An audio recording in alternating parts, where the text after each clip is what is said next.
他上哪儿去了？公安局。你们带他去公安局干嘛？问他点事儿。他有什么事儿？你这不是明知故问吗？他什么都不知道。他不知道，你急什么呀？我们都别急啊，耐心的等一等啊。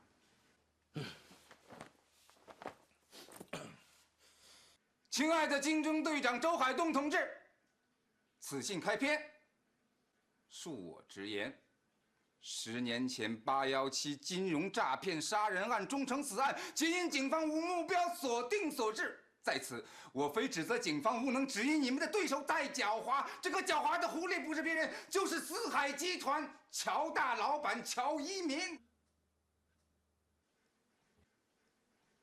老邵，这段话听起来挺熟悉吧？这是什么意思？这是举报乔一鸣是817凶杀案凶手的一封匿名信，从头到尾呀，我都背下来了。刚才呢背的是第一自然段，一共是101个字，我没少背一个字，多背一个字吧？你的意思是说，这封信是我写的？小高，走，时间差不多了，打电话。好，明白。你可是练了好几遍了，别说错了。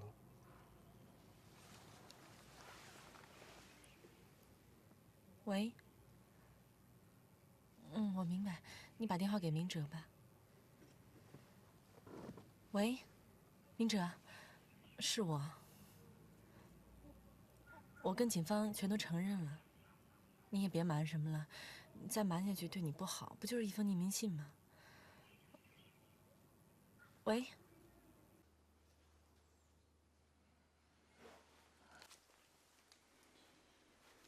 清楚了吧？说点什么吧。别老闷着呀。给警察写信那不是坏事，大老爷们儿。老邵啊，这是好事儿。你不在那信上写上自己的名字，我们都能理解。说点什么吧。我承认，你稍等一下。这不行，这个就免了吧。瞧把你吓的，这又吃不了你，这个很重要，说吧。我承认那封匿名举报信是我写的。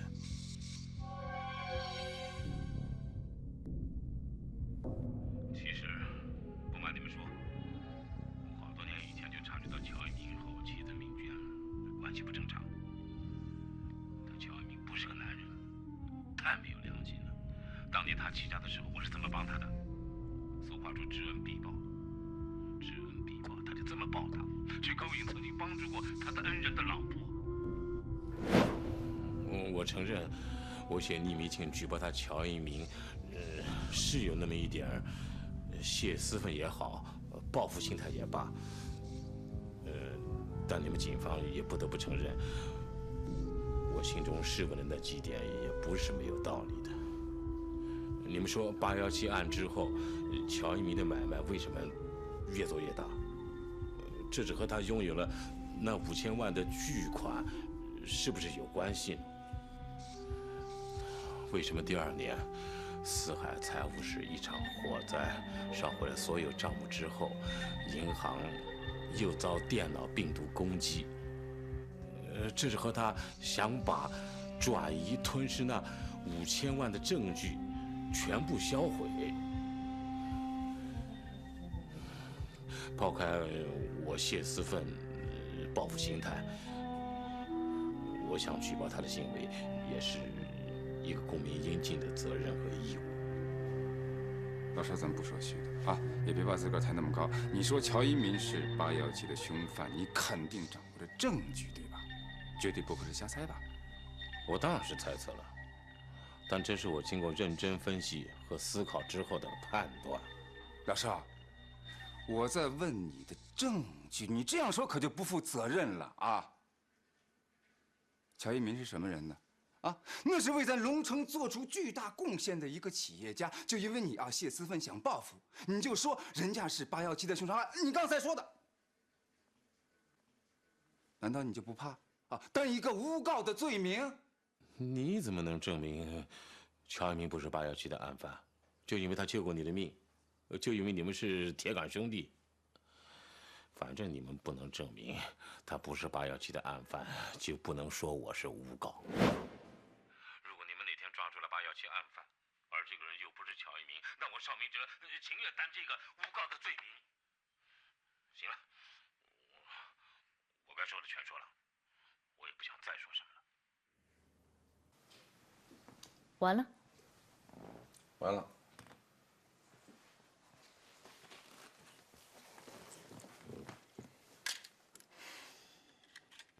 你说，他写这封举报信仅仅是为了泄私愤，报复一下乔一鸣？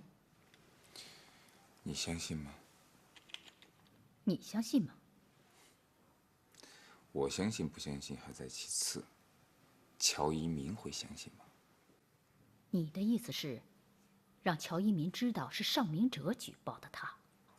我是想，如果乔一鸣知道了是邵明哲写的举报信，他会怎么做？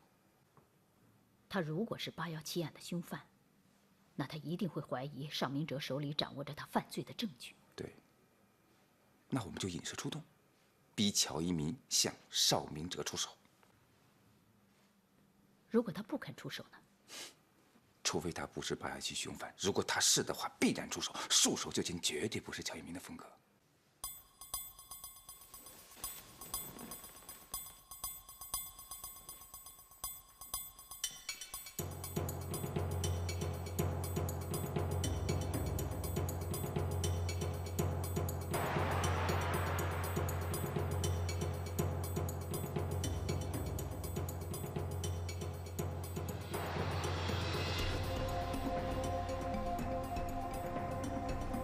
林局啊，要不然我把这个信息告诉乔一鸣，再给他唱出双簧。戏唱多了会唱出破绽来。乔一鸣又不是个傻子。我不去说的话，那谁来告诉他？哦，这件事啊，你就不用操心了。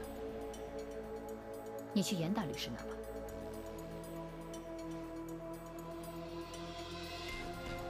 还有事吗？没事。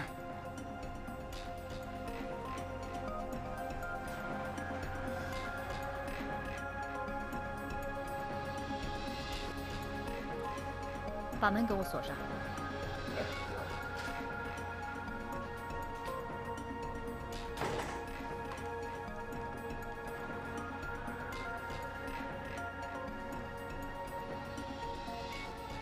敏捷吗？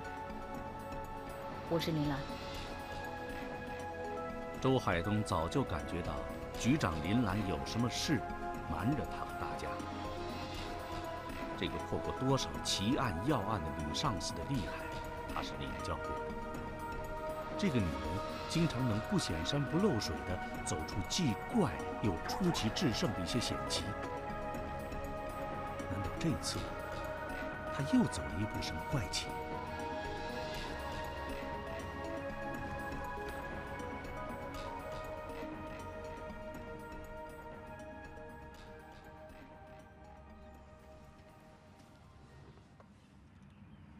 喂，星宇啊，我周海东。你呀，把茶给我沏好了，我马上就到。拜。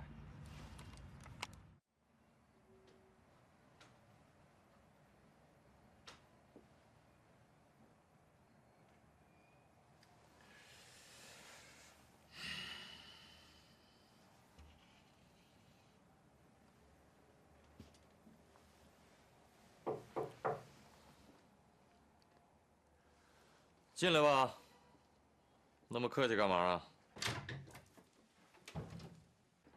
茶早给你泡好了啊。你就不能轻点啊？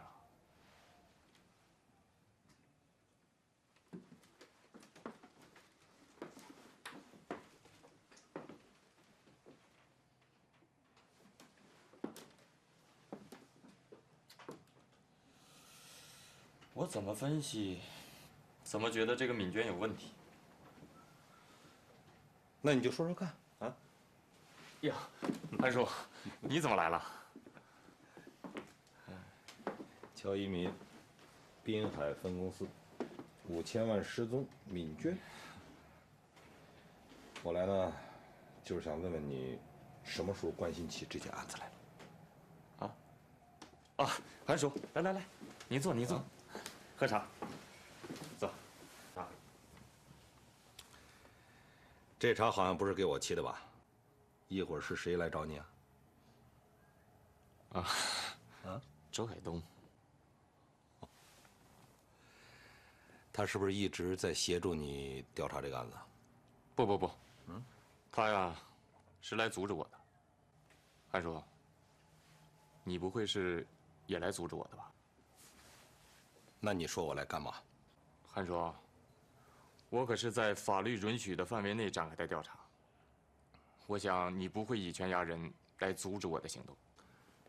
你这个行动啊，你父亲肯定不知道。如果你觉得有必要让这些事儿去打扰一个卧病在床的老人，我马上就可以告诉他。那你猜一猜，如果你父亲知道你在调查这个案子，他是什么态度？我父亲呐，他从来就不干涉我律师事务所的事儿。可是你现在在干涉我们政府的事儿，啊，在插足警方的事。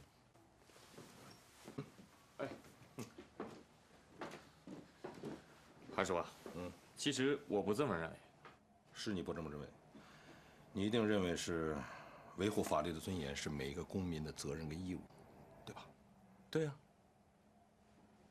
韩叔啊，我记得当时我曾经问过你一句话，现在呢，我还想问你一遍：如果乔一民真是817的凶犯，如果把他拿下了，会给咱们龙城经济带来强振，那你这个父母官该如何决断呢？我当时是怎么回答你的？你当时啊，不加思索地脱口而出：“为了维护法律的尊严，付出任何代价都是值得的。”对啊，不光是我这样回答，我相信任何一个有良知的人，都会这样回答的。好，说得好啊，韩叔。你好好想想。如果警方大张旗鼓地立案调查乔一鸣，四海必乱，四海工业园项目必然受到影响。而我严星宇呢，如果以个人的身份去明察暗访此案，这不正是上家的选择吗？你有什么理由来阻止我调查这个案子呢？我阻止你了吗？啊？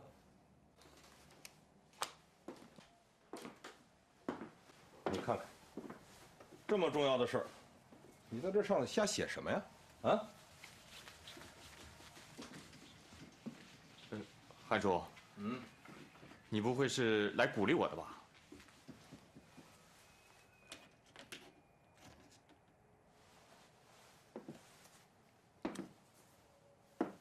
为什么不是？好，那你说说，准备怎么鼓励我？我送你8个字吧：不要放弃，一查到底。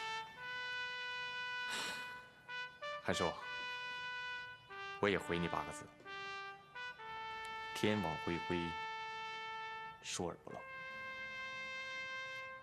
好，走了。哎。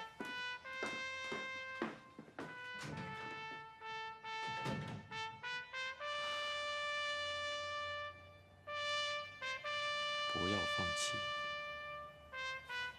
一查到底。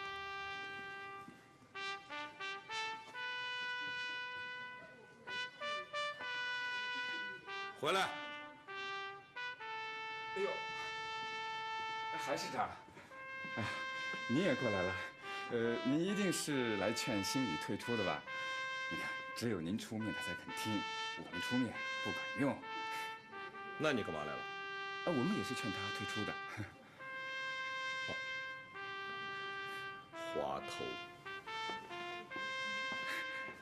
韩少，您慢走。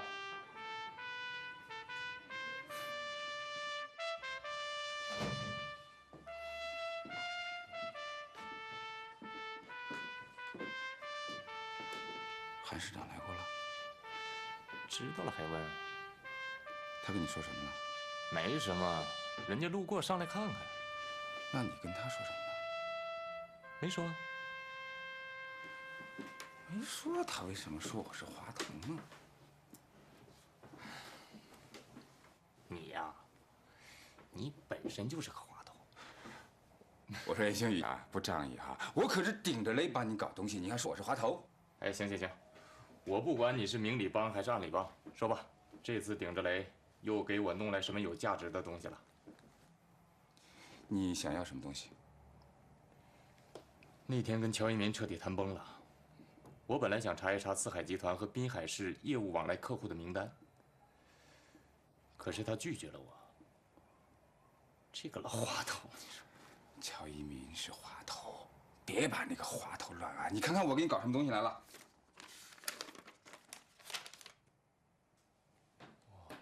滨海市四海集团业务往来客户名单，说我滑头。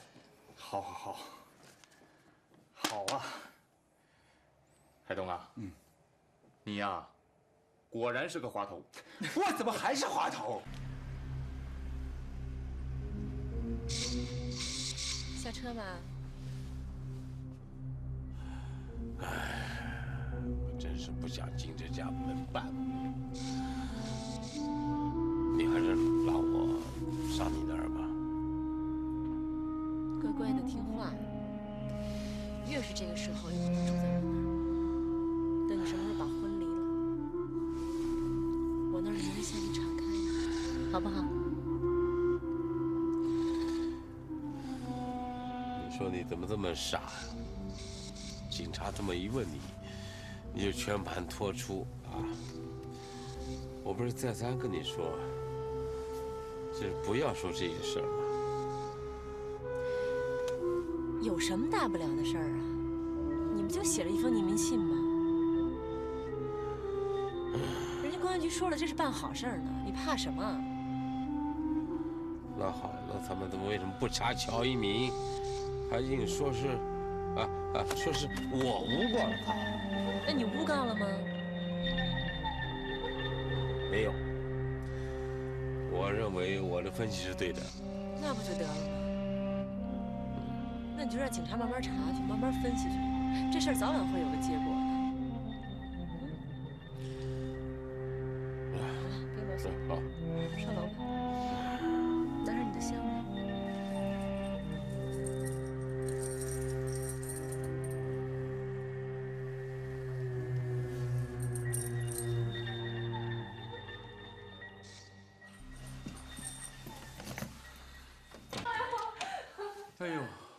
哎呦！你们姐俩是说什么高兴的事儿啊？能笑成那样啊？说来听听。姓邵的，你这不算是逃婚去了吧？啊？准确的说是逃离离婚。小娟，你知道的。我是不想和你姐离婚啊！我这回出去，也正好给自己以前的错误好好的反省了一下。哎，小娟，我请你原谅我。哎，对了，我那天在新闻里，电视新闻里看到你了。哎呀，你那天的头发和那身衣服啊，真的很好看。你笑得也很灿烂，而且你在使劲的鼓掌拍手，真是有气质。姐，你别走，既然他要说，就让他说。我不想听他说。咱们听他说说。对，我还有话说，你能不能坐下来，我们心平气和的好好说话？姐，坐下。说吧。男人嘛，实际上这99%的男人就是有贼心没贼胆。那么我们就属于又有贼心又有贼胆，还当了贼，是吧？所以歧视男人。姓邵的，今天不说男人做贼的事儿。那行啊，好，那就说说女人是吧？啊，这个女人对丈夫。我的意思是，今天不说离婚不离婚、原谅不原谅的话题，今天就说说你。你不是不让我说男人的话题吗？不要说男人，不等于不要说你。你又不是男人，你是小人。就说说你这个小人干的那件大事儿。小姐，你这是什么意思啊？你怎么能这样说话呢？我怎么是小人呢？你自己心里清楚。我不清楚。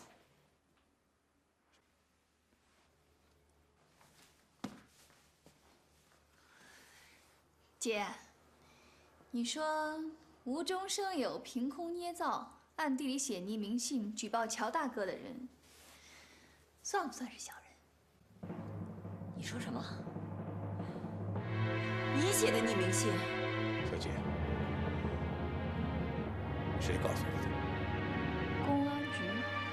是周海东说的。这是混蛋王八蛋！到底是不是你写的？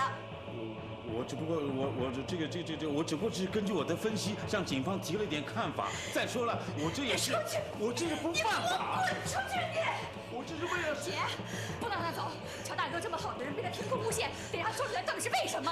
你走，我不想看到你。这是我的家，我不离婚。走你！邵明哲，我告诉你，准备好离婚。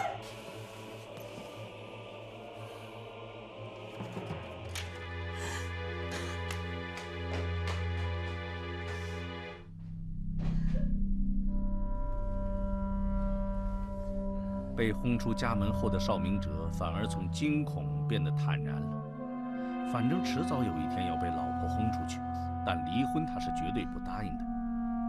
敏娟的哭声让他感到了些许的兴奋和得意。他想，乔一民也应该哭，而且更应该去死。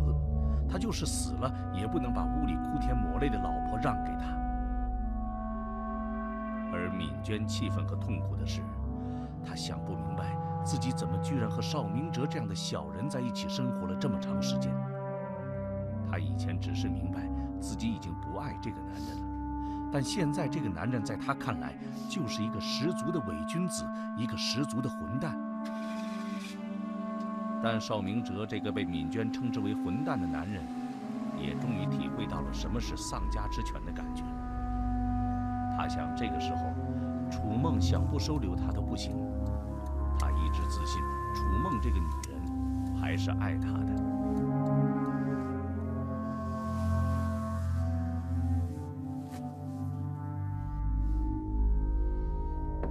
被赶出来了？是啊，我被赶出家门了。如果我也不收留你呢？那我就睡在你门口。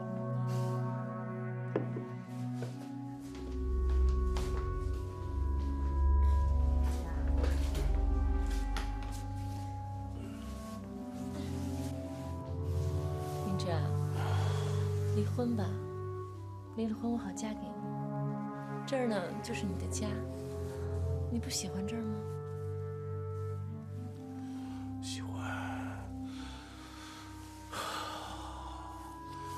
还是梦梦对我好，还是梦梦好啊。那你什么时候办离婚手续？快了，再等等，再等等，好吗？明哲，退一步海阔天空。你干嘛总要跟他们斗呢？你有没有想过，这所有的麻烦都是因此而起的呢？你觉得是耽误别人的幸福重要，还是享受自己的幸福重要呢？我是山里出来的孩子，我没那么多花花肠子。你要是不想娶我，你早点告诉我，别让我剃头挑子一头热。再说，你不是已经不爱敏娟了吗？她嫁给谁不是嫁呀？乔一民也挺好的。我不是说了吗？再等等。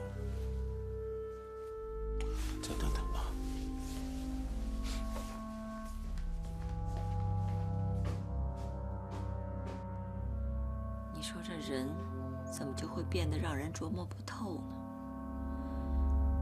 当初的邵明哲是多好的一个人呢！你不知道，小杰，那时候他给我们上课的时候，永远戴上一副不知道用了多少年的套袖，黑板上的字迹永远是工工整整的。每次下课的时候，他还把黑板擦得干干净净的，然后再夹着讲义离开教室。他当时给人的感觉是一副与世无争、与人无争、平平常常做事的样子。一跟女生说话，他就脸红，不抽烟，不喝酒，甚至不会讲一个脏字。你说，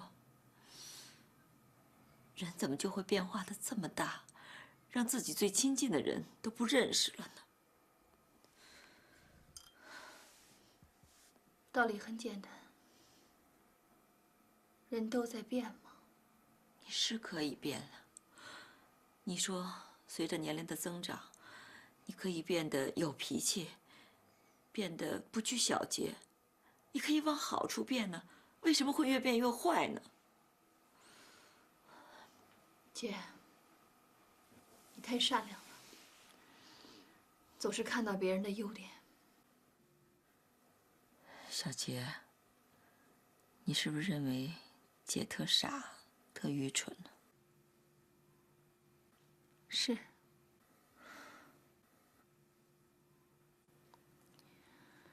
邵明哲这么多年在外面养女人，你都不知道。他对乔一鸣有这么深的仇恨，都没看出来。还有，乔一鸣真的像你说的这好那好，是一个完人，没有一点不好的地方吗？不知道，反正我没看出来。你看出来了吗？我刚认识他才几天啊。你慢慢就会对他有个了解了。但愿吧。但愿他像你说的那么好。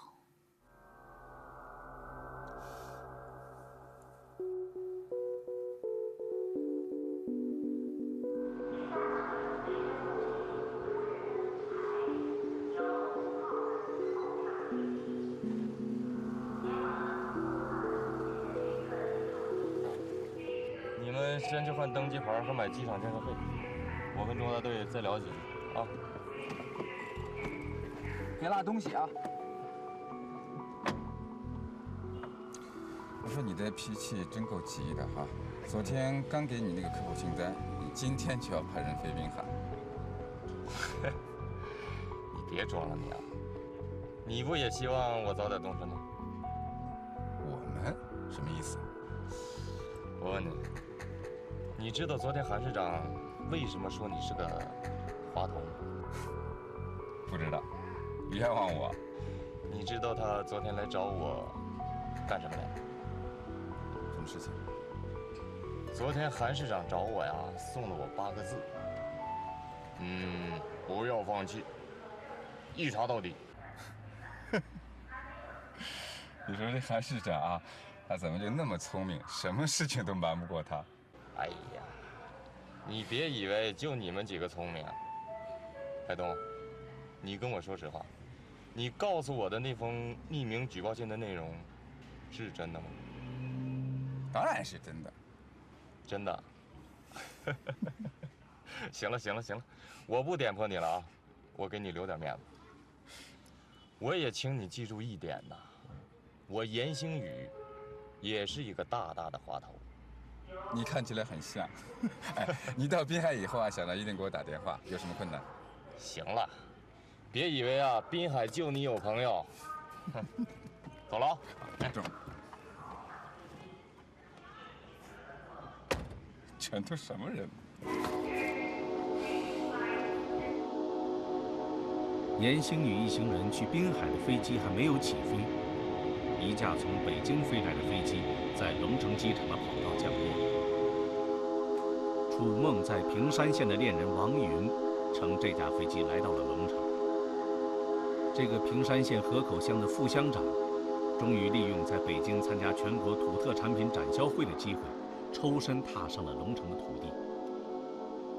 他此行的目的只有一个，那就是暗中了解一下他那个远在龙城的恋人楚梦，到底有些什么不可告人的秘密。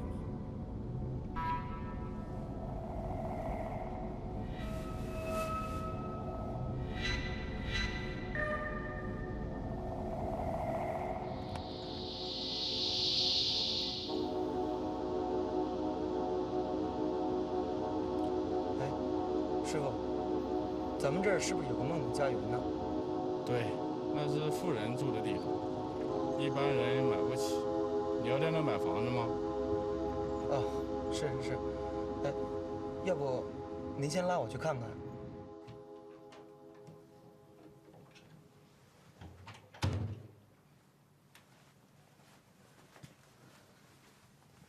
哦，你找我？你看我这领带老也……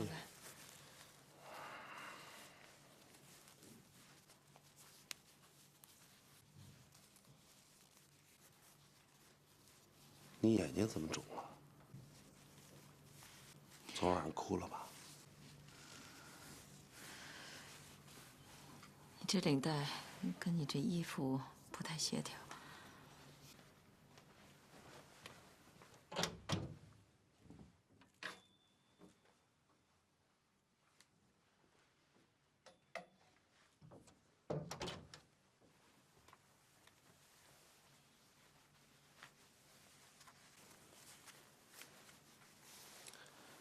你为什么哭？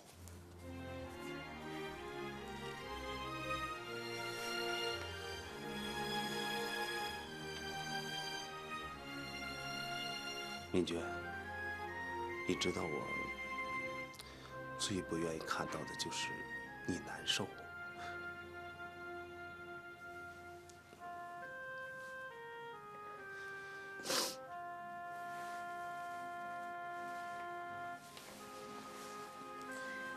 能告诉我为什么哭吗？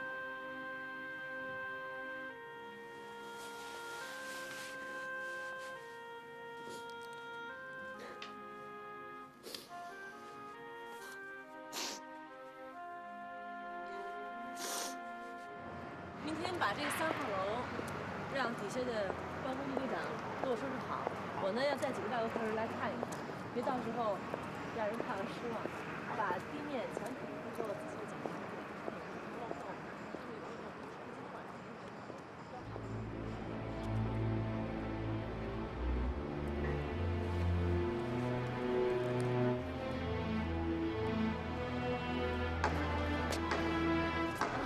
那个，你们先进去，我接一电话，好吧？一会儿去找你们。喂，默默。对，是我。知道是你。你每次打电话的时候能不能换个话题？总是问我什么时候嫁给你，什么时候嫁给你。你问的不烦，我听了都烦了。我这个问题啊，是问了好多遍了。在乡下，这问题要是再不解决，会让人笑话的。得了，你别找理由。你要是等不及，我就把我踹了，何苦在我这一棵树上吊死？我就知道，你早就想踹了我了。你是怕老家的人笑话你，是不是？我怕是你怕单上被人踹了这个名声啊。行了，别烦我了，我正忙着呢，有好多事儿呢。哎，我知道，恋人不是爱人，对不对？边走边唱，行了，我知道。你放心，我等着，啊，我就等到看你哪天踹我，行吗？你不仁，我总不能不义啊。行了，你知道就行啊，先这样，老板好痴情啊！以前是痴情女人负心汉，现在是痴情汉负心女，变了，全变了。不奇怪，这太正常了。可我觉得怎么那么奇怪啊？老板，下面去哪里？去清风院吧。那全部是富人住的地方。喝酒。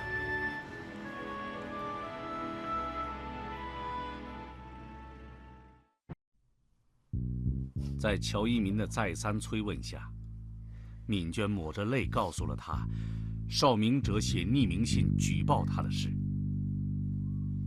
乔一民听罢，如五雷轰顶般的被击懵了。他想不明白，邵明哲为什么要这么干？是因为嫉妒自己的成功？是因为感觉到自己喜欢他妻子而吃醋？是因为曾经帮了自己那么多的忙而没有得到什么好处？还是因为他真的掌握了自己的什么犯罪证据？思维紊乱的乔一敏无法在这么多的可能中理出什么头绪来。一向遇事不惊、沉稳有余的乔一敏，这一次终于变得慌乱起来。荒唐！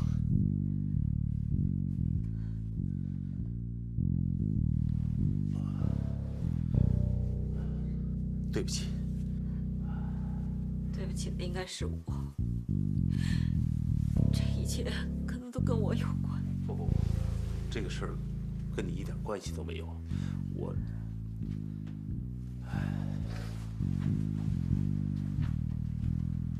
我是说老邵，他怎么能这么对我？这不是把我往死里整吗？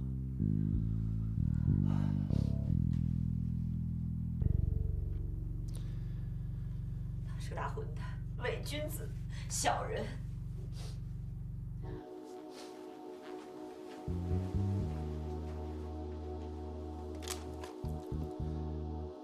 他现在哪儿？不知道。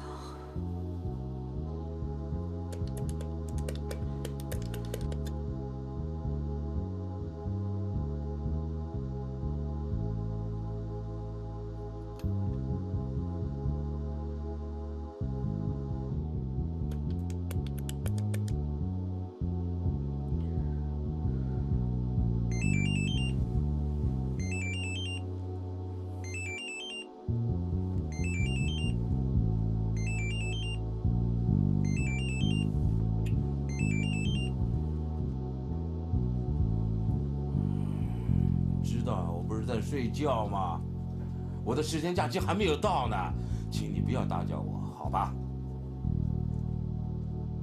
哎呦，是乔大老板。哎呀，我这最近心情不好，谁都不想见。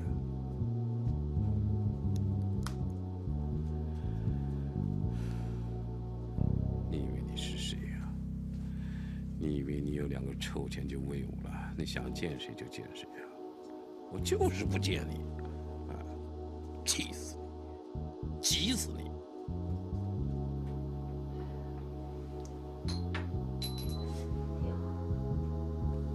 怎么了？手拉了吧？你看，你看，拉破了。你别动了，让他们来收吧。啊，没事，就破了个小口。等一下啊。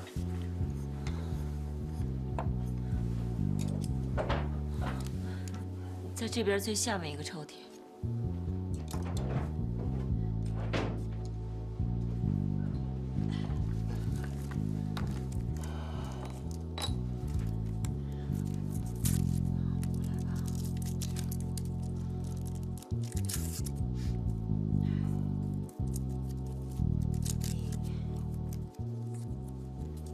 你干嘛要找他呀？你说为什么？你别理他了，他就像个疯狗似的。哎，我就是想问问他，我哪儿得罪他了？你没得罪他，是他疯了。我看他就像个疯子。好了，这个你以后可别，这个用我提醒了。那不再理他了，好吗？你们俩什么时候办离婚手续？我早就想办，可是他呢，就躲着不见我，还说坚决不跟我离。那这事儿就由不得他了，不行就上法院呗。实在不行，就只能走这一步了。我眼前的天终于亮了。你老这么蹲着不累吗？你累吗？我不累。我也不累。这是卧室，床上的被褥都是干净的，是主人特意为来租房的客人准备的。洗手间24个小时有热水供应。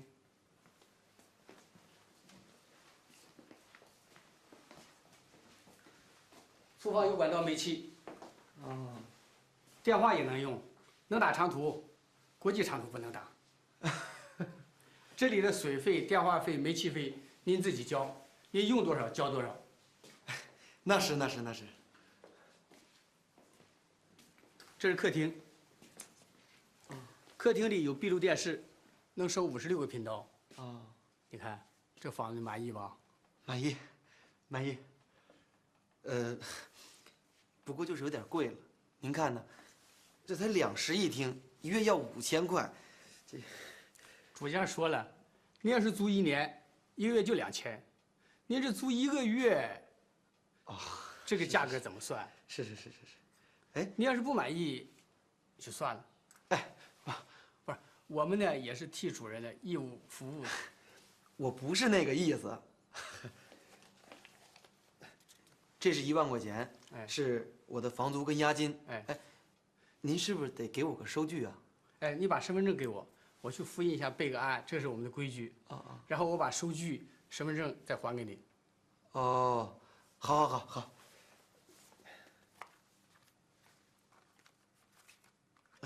这是我的身份证。好，你先慢慢看看，我去开好了，一会儿就回来，好吧？好，再见。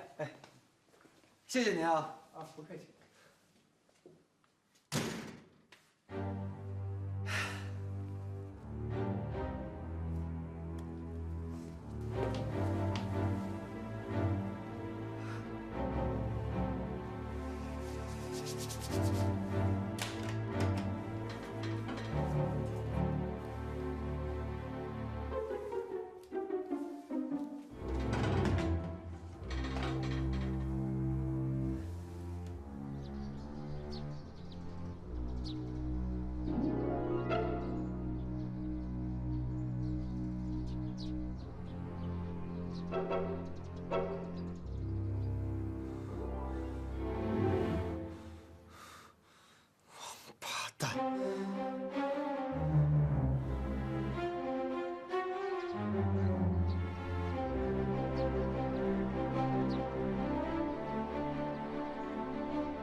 销售严重脱节，这条生产线能完成多少订单呢？大概也就1半吧。曹总，按照您的要求，先国外后国内，就是24小时连轴转，也很难完成国外的签单，就更不用说是国内的客户了。哎呀，出口创汇一定要保证这个原则不能变。你这个当厂长的也要想想办法。比如说，把一些个订单交给其他的药厂生产一些吗？肖总考虑过，可是不行啊。你想啊，国内和国外的客户就认准咱们四海这个牌子，如果要是张扬出去的话，我怕砸了您的金字招牌。我刚才出门了，忘了拿电话。请问乔总同志有何指示啊？哎，这可不像我老爸的风格啊！你要请美阿姨到家里吃饭，你请就完了，干嘛还要我出面啊？好，这个忙我帮，不过可有个条件啊。你放心，我绝不会违反自食其力的原则，不要你的钱，我借，并且保证啊，2年之内连本带利的还给你。借10万，我看上一款车，特棒，深蓝色的，轿跑。乔大哥把杯子都摔了。也是，邵明哲干的这事儿，放在谁身上谁都会这样。乔大哥没说要去找他理论理论。他当时就给邵明哲打电话了，可邵明哲耍无赖，躲着就是不见。我也劝乔总，找到他又能怎么样呢？你说跟这种小人，你能理论出什么来呢？还不是惹一肚子闷气。那乔大哥能咽下这口气，他就这么便宜了邵明哲呀？还真不知道，我从来没有见他发这么大火。你知道当时气得浑身直哆嗦，脸都白了。我觉得他那个样子啊，连杀了邵明哲的心都有。姐，你觉得你心目当中的这个完美男人会去杀人吗？兔子急了还咬人呢。我昨天晚上听你讲了之后，我都有杀了他的想法。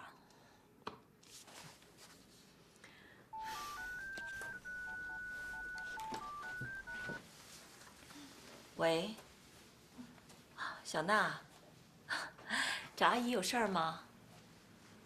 你要请我吃饭？为什么呀？让我品尝一下你的厨艺。你什么时候对做饭感兴趣了？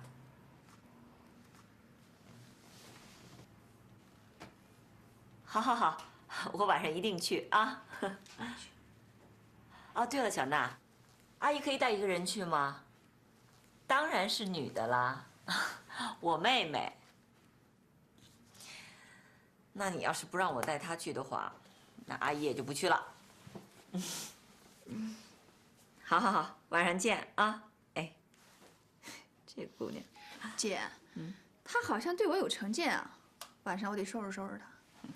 她那个小嘴啊，跟你一样能说，说什么一个进不了厨房的女人，她就不是一个完整的女人。说要在结婚之前呀，把厨艺练得好好的，将来呢好伺候自己未来的丈夫，舒舒服服的，离不开他。你说，简直是谬论！大厨就不离婚了，炒了一手好菜，就能留住一个男人的心？你呀，晚上再跟他理论吧。这个周海东怎么不接手机呀？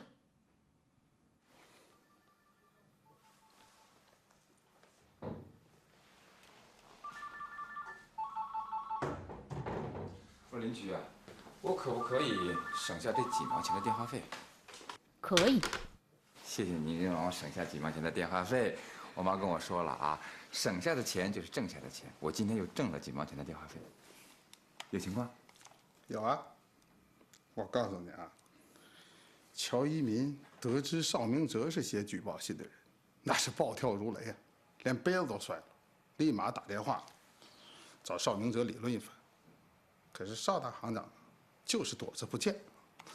哎，这件事情你是怎么知道的？邻居跟我说的。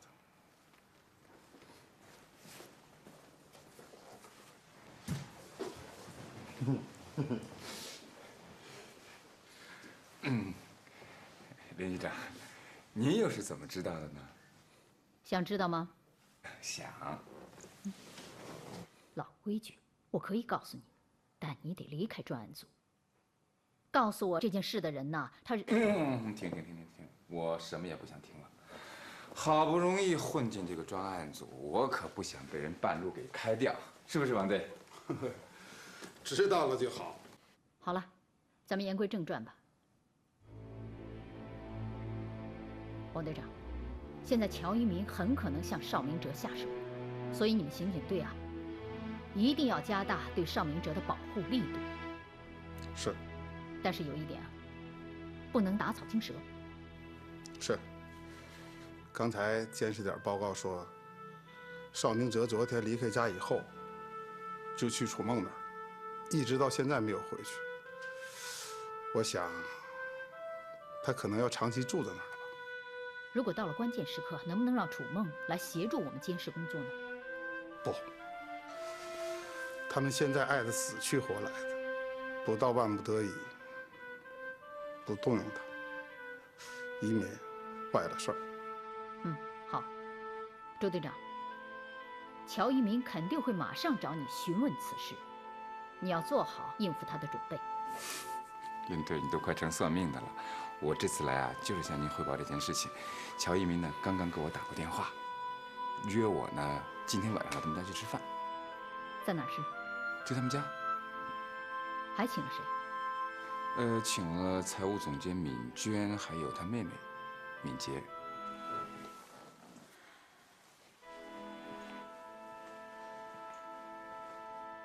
他摆这次家宴的主题，不会是又给你们做媒吧？这个肯定是主题之一，但是呢，还有第2、第3个主题。好了，你们分头准备吧。走吧。啊，你先走吧。那个，我跟邻居有点事情。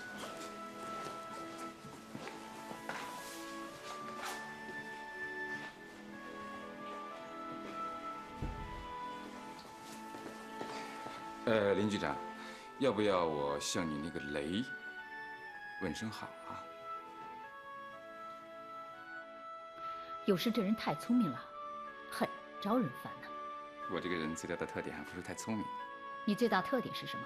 装傻。还有滑头。对，滑头，韩市长就是这么夸我的。你就穿这身衣服去赴宴吗？我听出来了，赶我走嘛！我今天晚上肯定不会穿这身衣服。我今天晚上要打扮得漂漂亮亮的。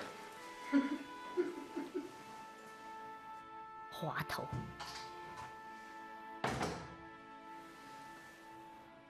这小子。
一对狗男女吃饭也怕人看。向王队报告一下吧。东东武，我是姚东良，狐狸回窝，这和狼共进晚餐，请指示。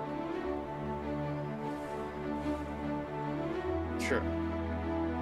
有美酒相伴，有美女相陪，邵明哲渐渐从沮丧的状态中走了出来。原来生活是这样的美好啊！邵明哲和楚梦在设计着美好未来的同时，为给将来的孩子起什么名争得不亦乐乎。那里是笑声一片，这里是悲愤难平。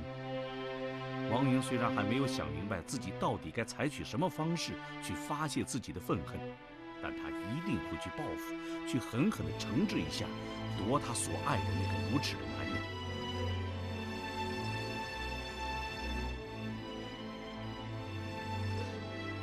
那个沉浸在欢声笑语中的邵明哲根本没有想到，自己已经处在警方和情敌的监控与报复之中，而警方也没有想到他们监控的对象所面临的危险。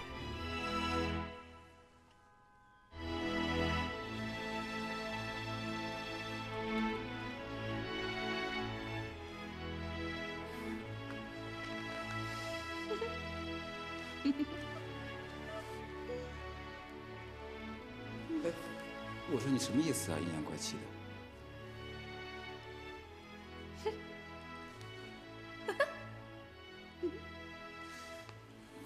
这是什么内容？什么内容？什么内容？我对心里有鬼的人啊，一下是报以这种声音。什么？我心里有鬼？对啊，你要是心里没鬼，干嘛一眼一眼的偷看别人啊？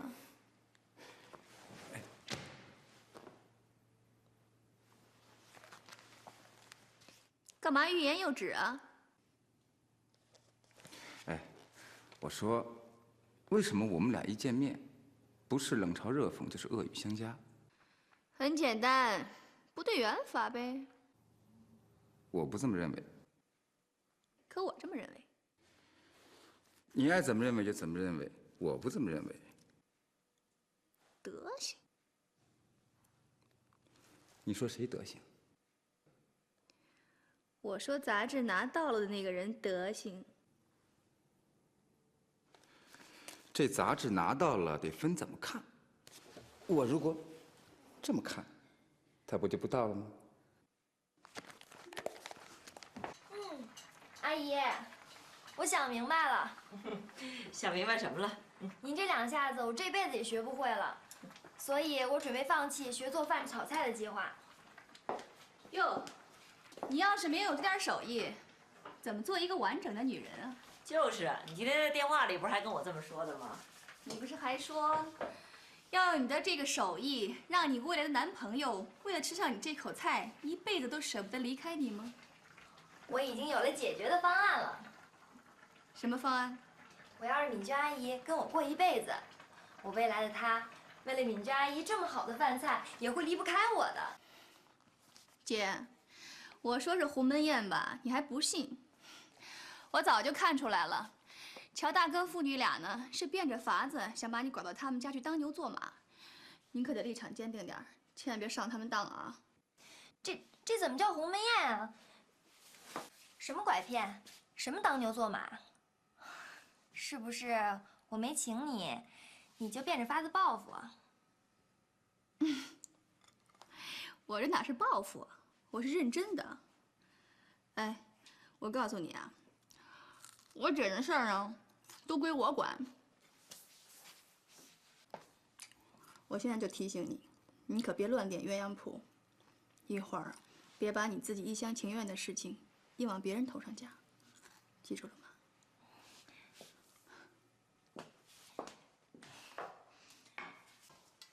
阿姨，他什么意思啊？别理他啊，神经兮兮的，别往心里去。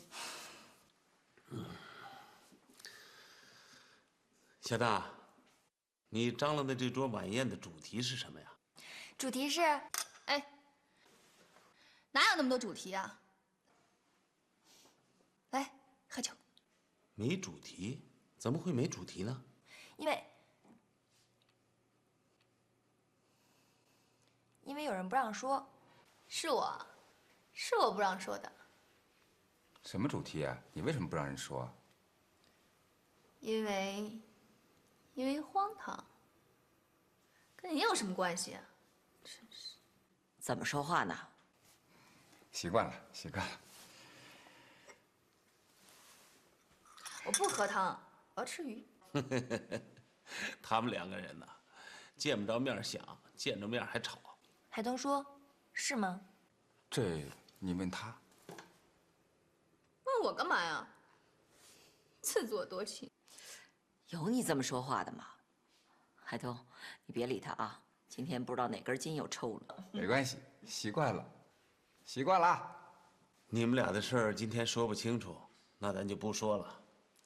小娜的主题呢，小杰认为是荒唐，咱也不提了。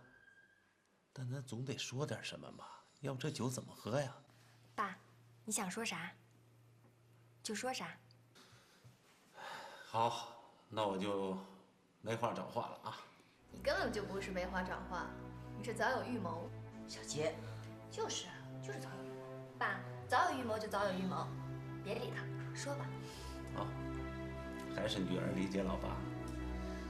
那我就说说我的早有预谋。首先呢，举杯为我，再为在座的各位庆贺。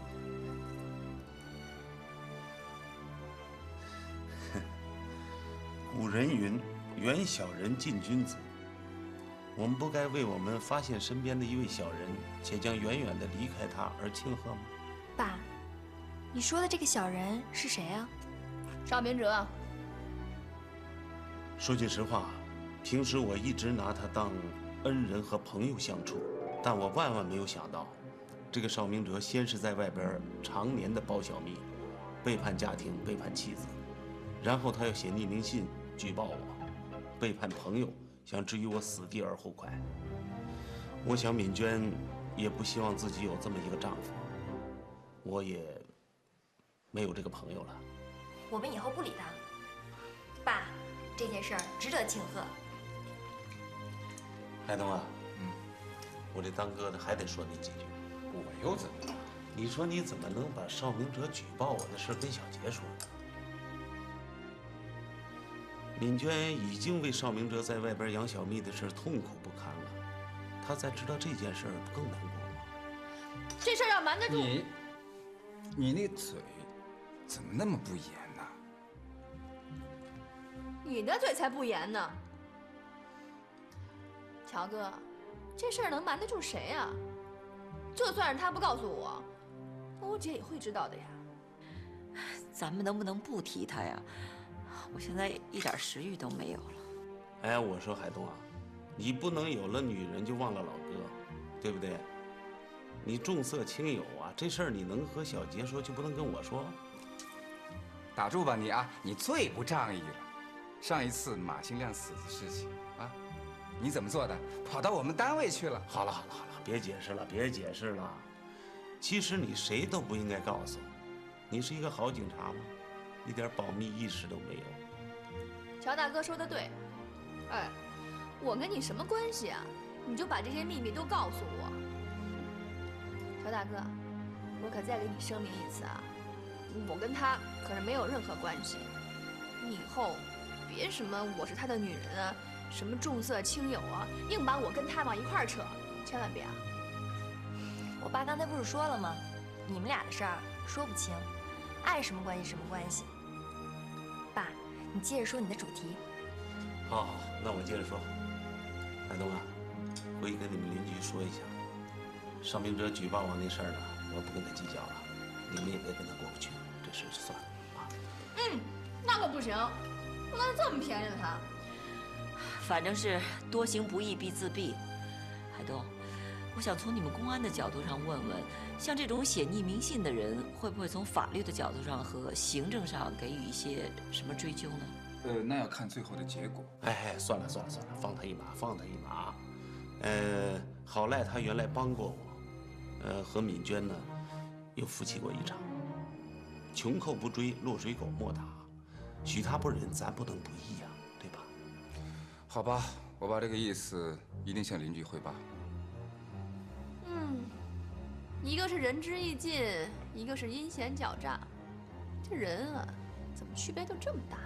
哎呀，这有什么难理解的呢？你像乔大哥确实是个好人呢，正人君子，君子不计小人过，宰相肚里能撑船，大家还有什么好的词儿啊？海东叔，你别拍我爸马屁了。爸，你赶快说你下一个主题。下一个话题，喝酒。爸，你该说的都说完了？哎，哪有那么多主题啊？来，喝酒，喝酒。真扫兴啊！来，小娜。敏娟，明天呢，我要去滨海和香港，你能和我一块儿去吗？好，我去。来，喝酒。